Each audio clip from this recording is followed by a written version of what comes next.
Climate Action Now's Great American Build Tour, stopping in Tucson, Arizona at the Pima Community College. Please welcome Chancellor Lee Lambert and our panelists for today's conversation.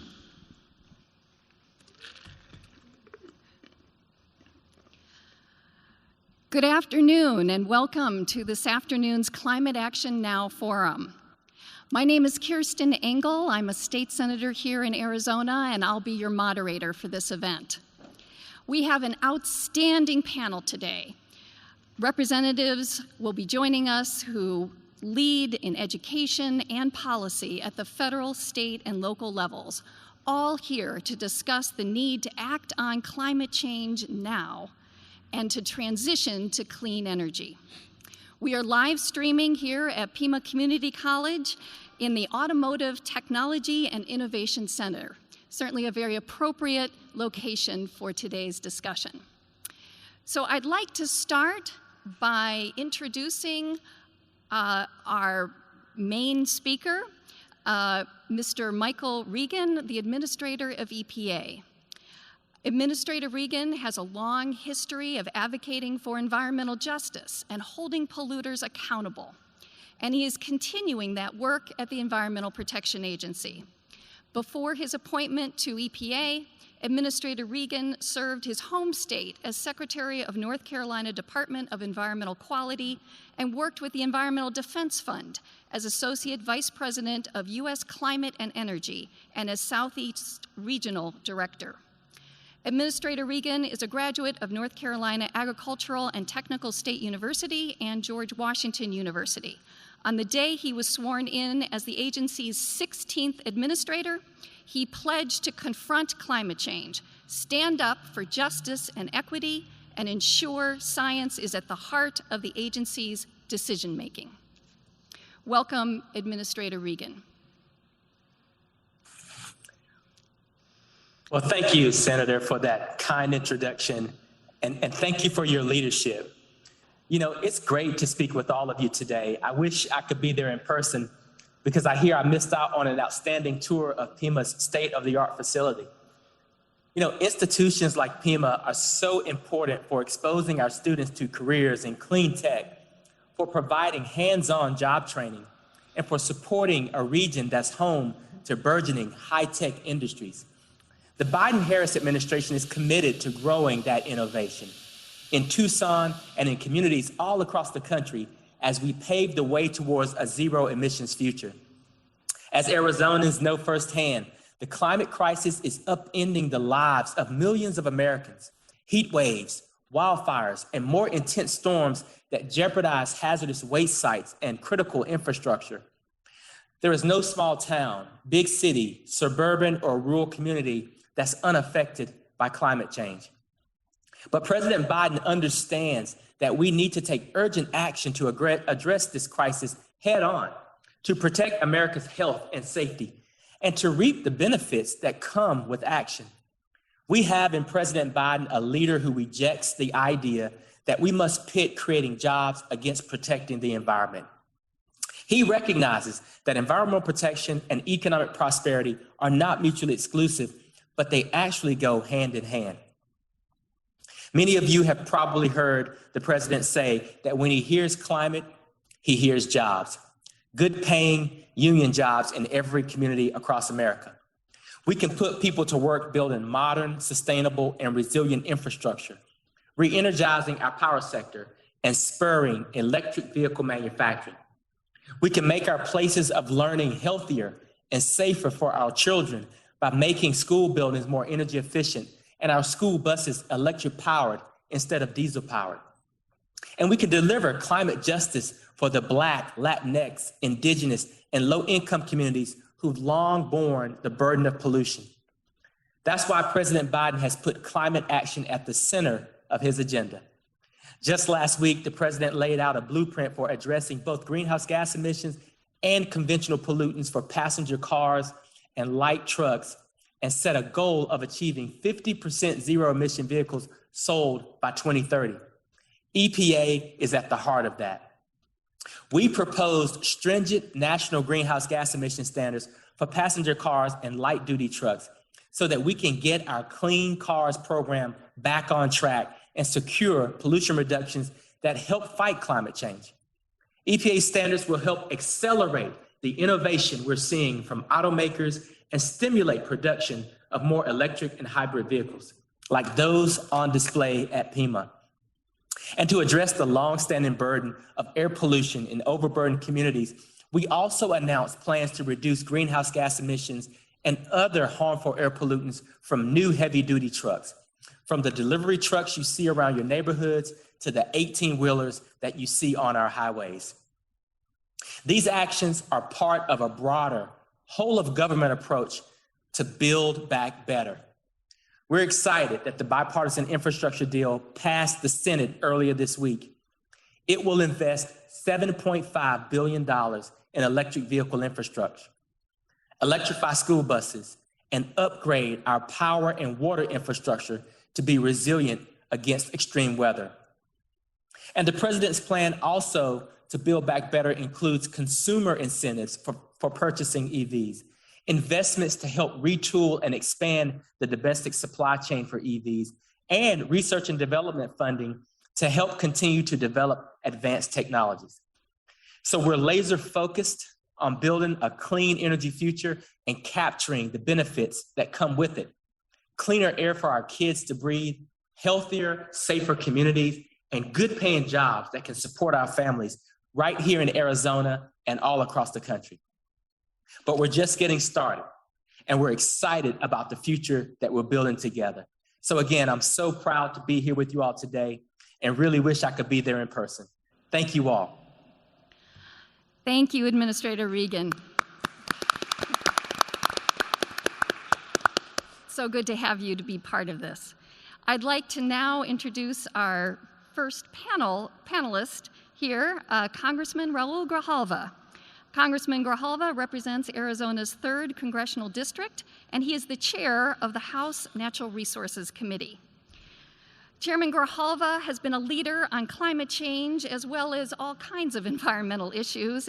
We really don't have time to go into all the details, but I would like to mention 2 of his most recent bills that he has introduced, the Oceans-Based Climate Solutions Act and the Landmark Environmental Justice for All Act. The latter, which was developed after holding a series of roundtables to build public awareness and hear from advocates and stakeholders around the country about how the bill would benefit their communities. So, Congressman Grijalva, would you like to say a few remarks? Yeah, very briefly, and thank you, Senator, and thank you and Representative Cano for leading in the legislature on issues of renewable alternative energy, addressing climate change, and although sometimes you feel like you're speaking to a vacuum, the fact remains that if you look at opinion polls, not only in Arizona but nationally, if you look at the opinion polls and the support that Americans have for the jobs plan, and in terms of clean energy, and creating jobs around clean energy, it's overwhelming, 70%, 68%. And so sometimes the public is ahead of the policymakers. And you're right in step with the public, and I want to congratulate you and thank you for that. And Senator, I hear you're having a brush of masochism and running for something else. That's okay. I've learned to endure it. It's okay. You'll enjoy it. Let me just say real quickly.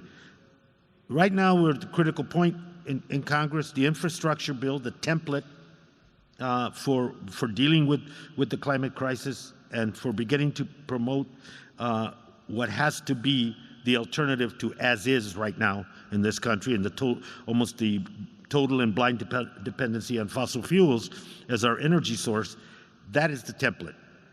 That begins to provide the infrastructure, and weaved within that infrastructure is a commitment to clean energy, to the grid, and a commitment to, I think, a clean electric standard. All those are part of it, and the resources being committed to that are about building the infrastructure. What is being talked about now, which is of critical importance to the state of Arizona and to all of us, is the reconciliation bill and how you fill in. Because if the jobs of the future are going to require training, the jobs of the future at reaching a certain point is going to require conversion, and that's going to require incentives to the public sector. That's going to require investments into our community colleges. It's going to require that we meet that commitment. And so we're going to work really hard where there are gaps in the Senate reconciliation instructions. We're going to try to fill in that gap and make the commitment bold and sustainable. And so that's where we are right now. This is a very critical 2 or 3 months ahead of us, and I think this forum by the Climate Power Team, and thank you, Molly, for setting this up, and Administrator Regan and his work at the agency are all part of moving forward. You know, President Biden said we're going to build back better, and he is, through his efforts, attempting very diligently and hard to meet that commitment. I think it's up to us in Congress to follow through. That's what the public wants, and that is the sentiment that President Biden is reflecting when he talks about what the future needs to be. We cannot tolerate climate change. The last IPCC report from the UN said the obvious. We're at a critical point. We've been at this critical point every year.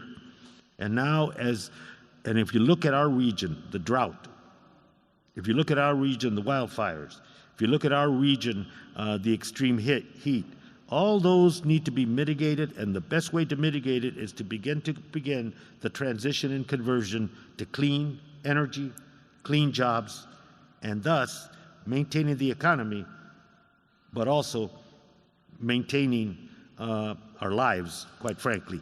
And so I'm glad to be here with you, and thank you so much, and appreciate the introduction. Thank you so much. Next, I would like to introduce Andres Cano, who represents the 3rd Legislative District in the Arizona House of Representatives and is also the ranking member of the House Natural Resources, Energy, and Water Committee in the Arizona Legislature. Just a few things about Representative Cano. He began his career in public service at a very young age. He's one of our youngest legislators. When he was appointed to the Arizona Governor's Youth Commission by Arizona Governor Janet Napolitano. He's involved in many grassroots initiatives to advance the quality of life in Southern Arizona and was the youngest and first Latino award recipient of the Center for the Future of Arizona. Representative Cano has been a strong advocate for environmental protection, having introduced bills in the legislature protecting our water and supporting clean energy. So welcome. Thank you so much, Senator Engel. It's an honor to be here today, and I'm grateful that you, one of our climate justice heroes, is moderating today's panel. Before I begin, I also want to acknowledge other Southern Arizona leaders who are in the audience here. For those of you watching at home, I'd like to thank State Representative Andrea D'Alessandro, as well as Pima Community College Board Member Damian Klinko for joining us today. The chairman said it best. The public is ahead of policymakers on climate change, and the science is clear. Climate change is harming Arizona's short-term and long-term success, and unless we act, the effect on our families and our economy will be grim. We know it best here in Arizona. Temperatures are rising, wildfires are raging, and water supplies are drying up. To date, sadly, no meaningful action from the state legislature has addressed our climate resiliency. In fact, we've outright ignored it. Just last year, heat stress was responsible for nearly 4,000 emergency room visits in Arizona, and the problem is so bad, colleagues, that we've lost 467 lives last year to the extreme heat. That's up from a previous average of 229 folks. How many more lives are we going to be okay with losing before we take action? We're here today to send a strong message to Congress that our state, our families, and our nation's economy needs you. We can no longer wait. Investing in infrastructure to protect our state's precious natural resources must be our priority. Here in Tucson, 7,000 clean energy jobs are helping build our green economy and put food on the table for Arizonans from all walks of life. It's time to go big and to be bold and to put people to work. As the ranking Democrat on the House Committee on Natural Resources, Energy, and Water, we're here to celebrate, all of us, and as part of this backdrop, a celebration of the good work being done by the Chancellor here at Pima Community College and, of course, the professor and the incredible students here. We want to use this forward-thinking initiative behind us as an example of what's possible when we transition America to a fully clean energy grid. The message today is clear. We can protect Arizona's families, we can create the next generation of high-paying union jobs, and we absolutely can halt the worst of the climate change crisis in front of us.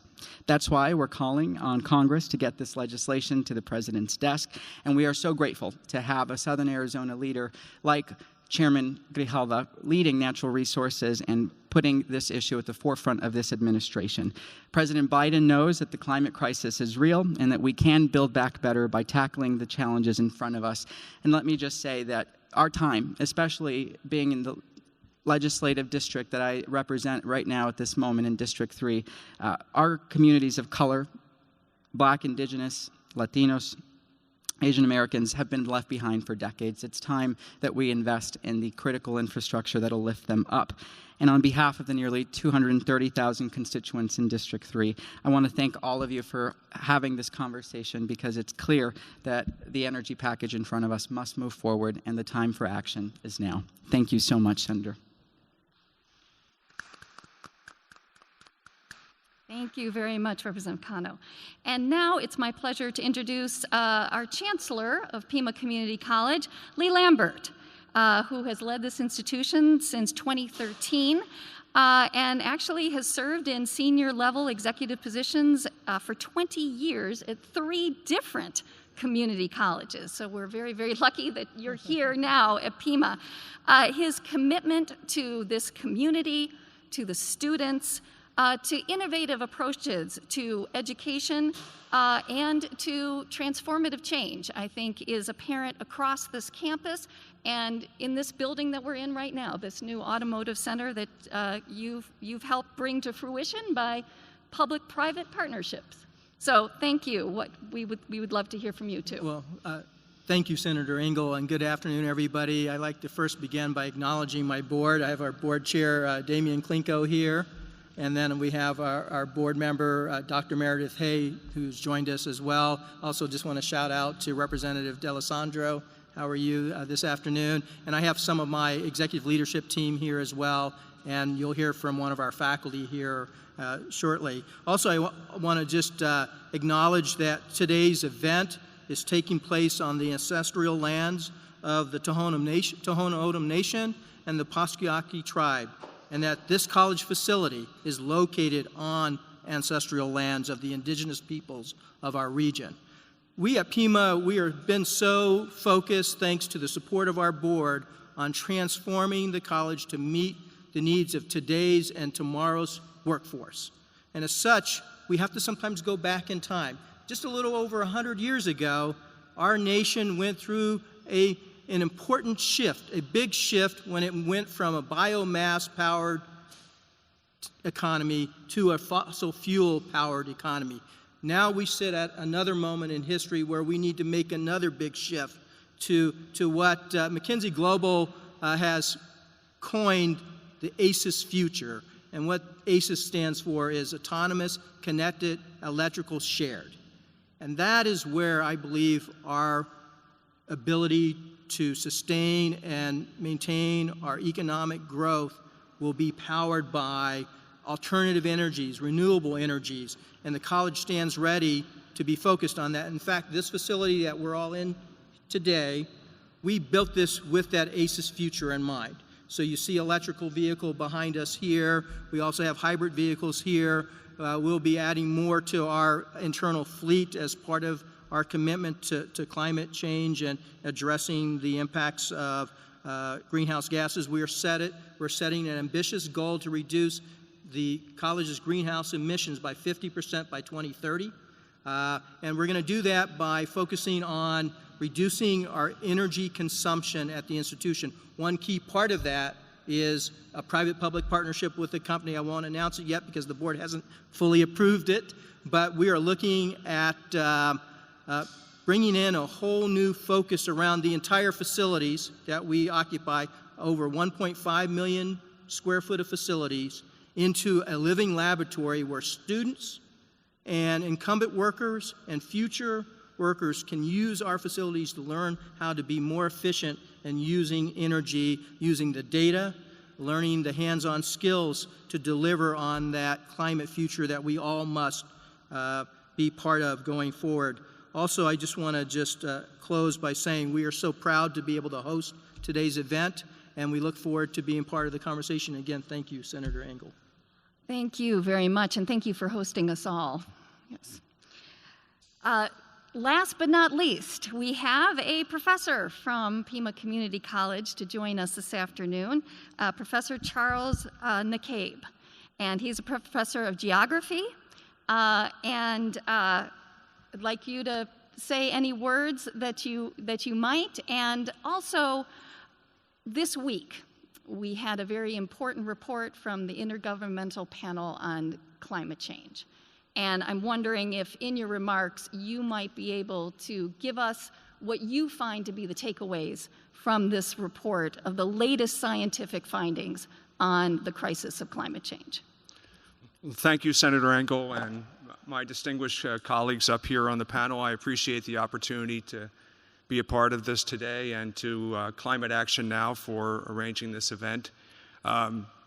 don't think there's any more important issue that's confronting us as a community, as a nation, or in the world today than climate change. And my experience is different than you folks. I work with students most of the time and young people, and I find that a lot of them are not that familiar with the crisis that we're in and will confront in the future.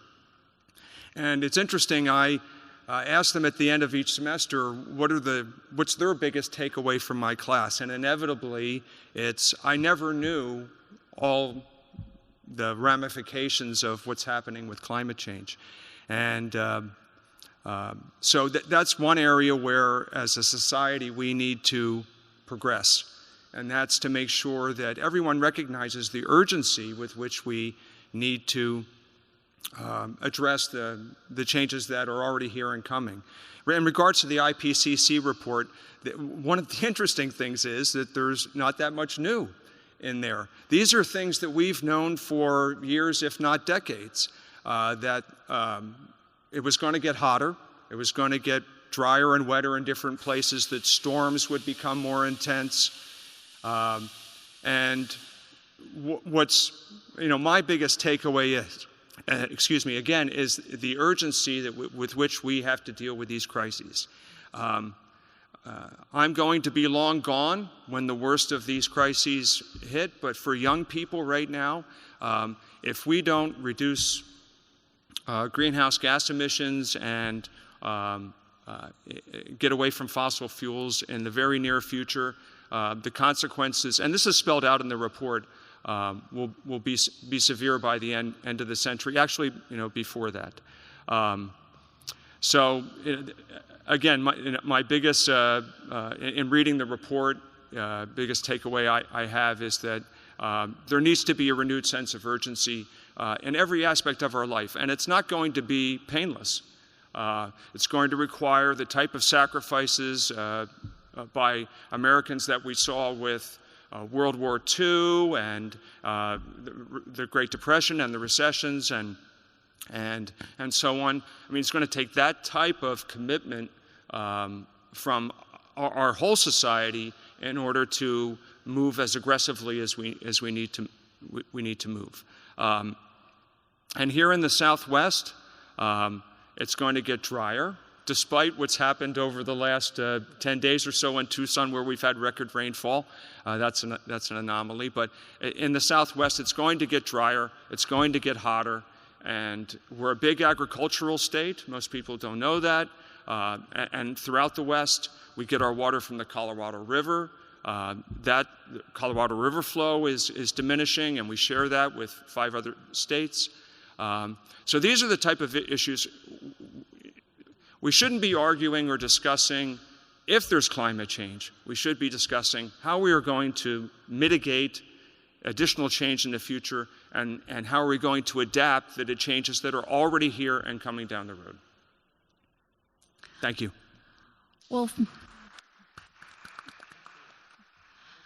Well, thank you very much for that. And I'd like to turn this over to Congressman Grijalva. As the professor just stated, there's no big new news in the IPCC report. We've known the bottom line, that things are getting worse.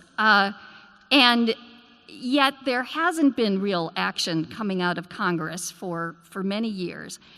Is there a reason to be hopeful now? And if so, what has changed? I think the fundamental change is attitude, and I say that because we went through this whole phase, and you're aware of it, Professor, the denial, where the debate was: is it real? Is it not? And that denial went on. It affected policy in the sense that as long as you could say, well, it'll take care of itself, then there was no need for legislation. And now with the shift in priorities, and I think the pandemic, showed us a lot of things. And it showed us our weaknesses as a society. It showed what a worldwide pandemic and the impact that it has on lives, economy, And I think once we make the correlation between what the climate crisis is going to do to us and what we're going through right now with this ongoing, including the Delta variant, and I think that put things in perspective. The other thing the pandemic did is that it opened to the eyes of the American people. Many of us knew about it and were aware of it, and had been, crying in the wind about that, the disparity in our society and in the world. That the climate crisis brings with it, significant collateral damage to communities, poor communities, communities of color, and the need to do something. So, part of it is the commitment to the 40 around environmental justice issue, the 40. I think that's a significant commitment. How do we reconnect this mind? How do we build resiliency? And so all those things have been part of it. But I think it's the attitude. Right now, we're dealing with avoidance, not denial, where, the last pangs of the very powerful lobbies around gas and oil are with us. But I think having an administration that says it's a priority and them internally doing things also drives. And what also is driving it is the generations coming up, as you mentioned, about who inherits the mess. And the generations coming up, they don't have the level of patience for denial and avoidance. They need something done immediately. They want something done bold. So when institutions like PIMA take the initiative, that is when the role of government becomes particularly significant, in that you're the investment tool to make sure those things happen. You're the policy tool to provide the flexibility and the incentives to move forward. That's where we're at. And dealing with the climate crisis is about land, water, air, jobs, economy, transition. All those things have to happen. They have to happen almost simultaneously. But I think the attitude is different on the part of the American people and on the part of Congress, begrudgingly as it might be in some instances, to give up old habits of who funds my campaign and who doesn't. The fact remains that that's going to happen. And what I think is critical, and PIMA's a good example, in the local jurisdictions, city, county, and others, the local initiatives that are happening, the state initiatives that are happening in some states are also driving the federal government to the urgency of responding. Thank you. Thank you. Before we leave you, Congressman Grijalva, can you just say something about this Climate Justice 40? I mean, you referred to it, and I'm not sure everybody knows what you're talking about. There's going to be the Civilian Climate Corps working working, primary work will be throughout the communities, but when it comes to land and water, over which the committee that I have the privilege of chairing is that land and water, federal land and water only, public land, contribute 21% to the overall problems of emissions through the extraction and through what's going on in the oceans. The net zero goal by 2030, 2035 is to take that 20% and convert it into a positive contribution, to lower it. And so that's where we see it. That's where we see a lot of that effort. And to train the new climate leadership of the future, the technical people, the scientific people, the land managers, and those that go into communities and retrofit and begin the process of conversion, that I think is also part of it. So it's comprehensive. But beyond that, it's just the attention to these communities that in the past have not had the attention and have not had the wherewithal to be able to push back. So there's money for empowerment, there's money for analysis, and there's money for developing resiliency in those areas. And I think that's hugely important. Definitely. Representative Cano, you're a state lawmaker, and you represent a good chunk of Tucson, a city that is declared a climate emergency.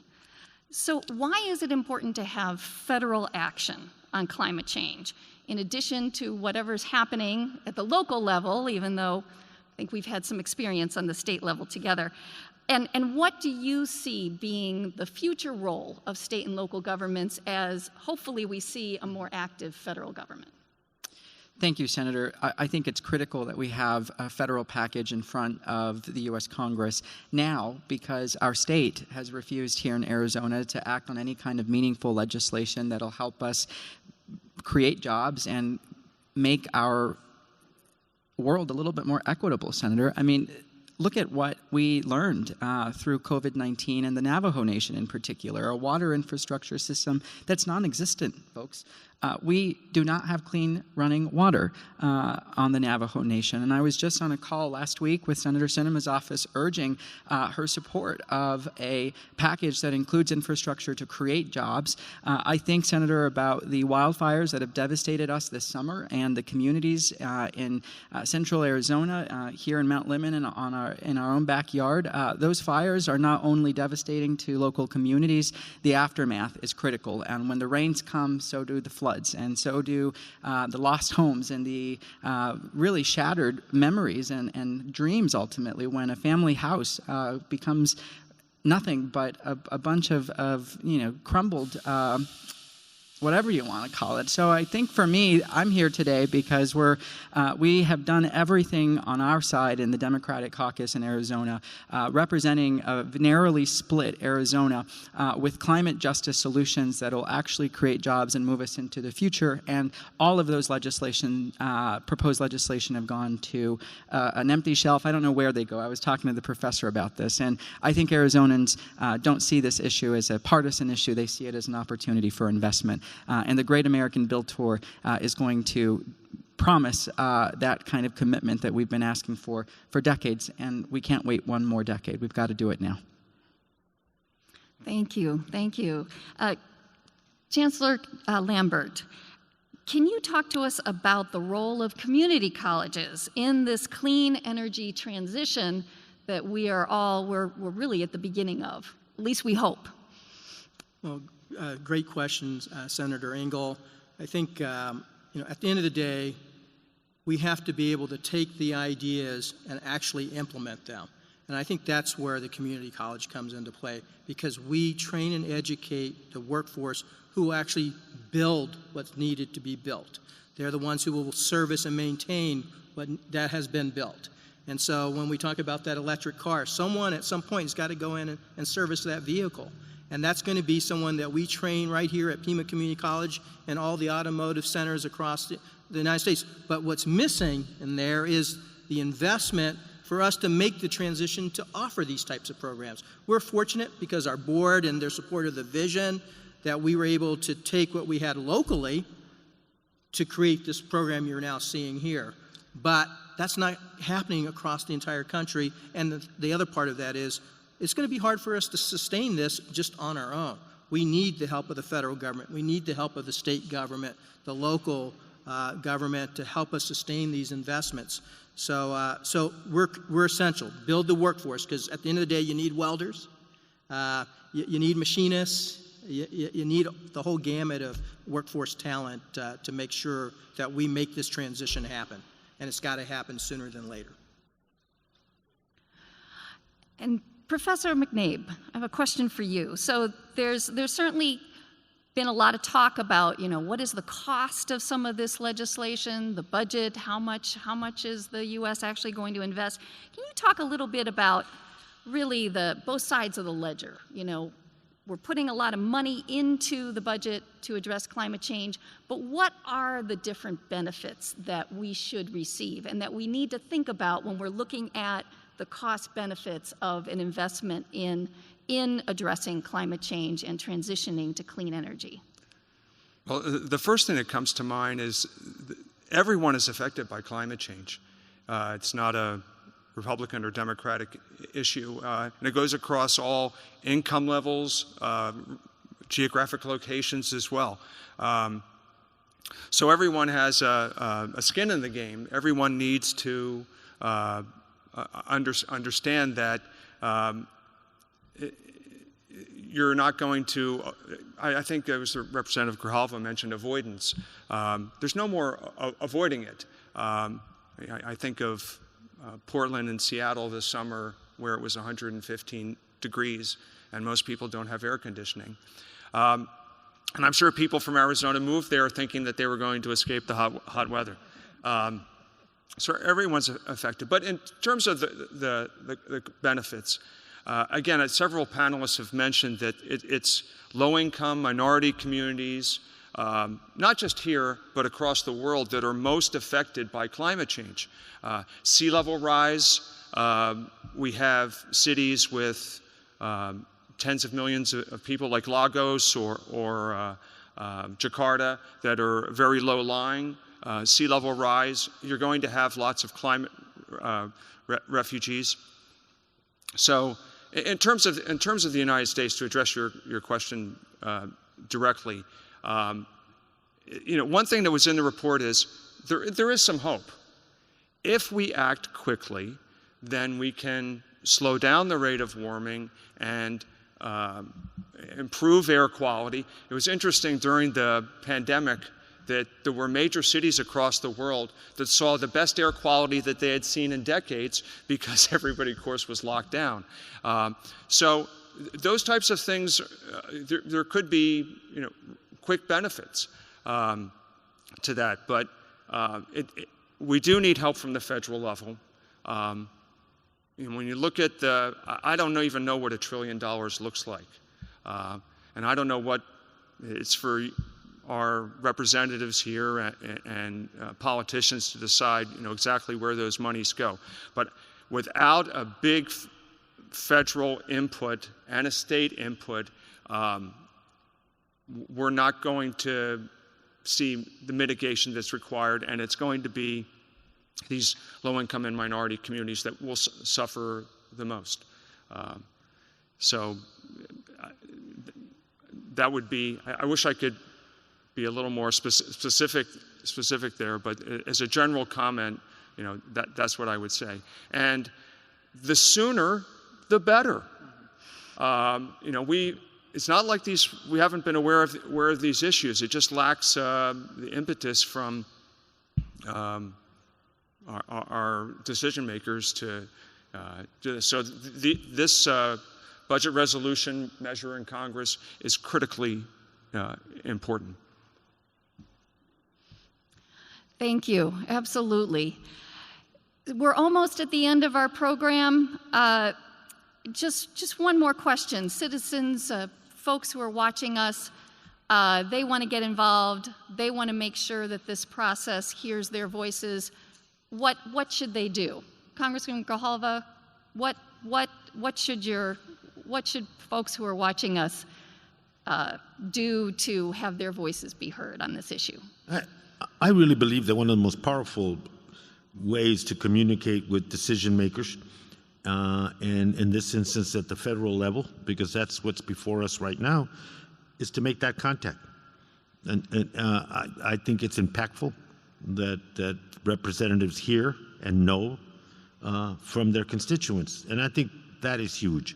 I think that young people and young folk play a huge role in how fast this moves. And I think what the professor said in your question about cost, I think that people that care about this shouldn't run away from the issue of cost, that there is a cost attendant. And we have to have that cost. And that cost has to be that investment, because the alternative, the cost of not doing anything, the healthcare cost, the economic cost, the water cost, the droughts, and the list goes on. Those costs are going to create a loss of jobs across this nation, are going to exacerbate our health condition across this nation, and affect our economy in a very, very negative way. That's the cost. And how do you equate loss with gain? And I think to get the gain that we need, we got to put some money into it. And that's what this whole resolution is about. And using the institutions and the infrastructure that exist, let's not reinvent things. Pima College is here, can do the job. and has a vision for doing that job. That needs to be invested in.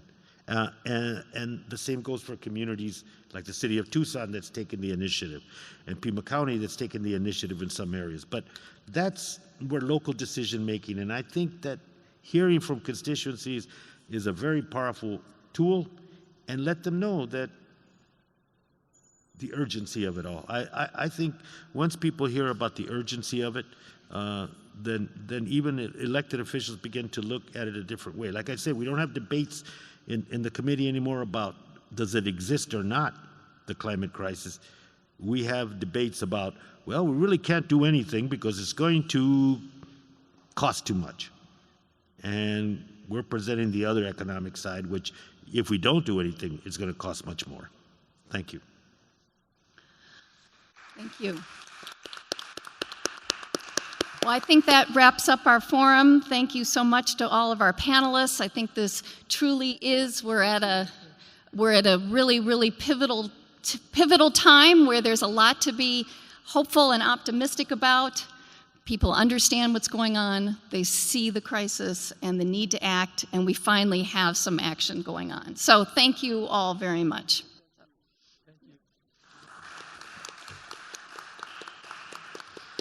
Nice job, Senator.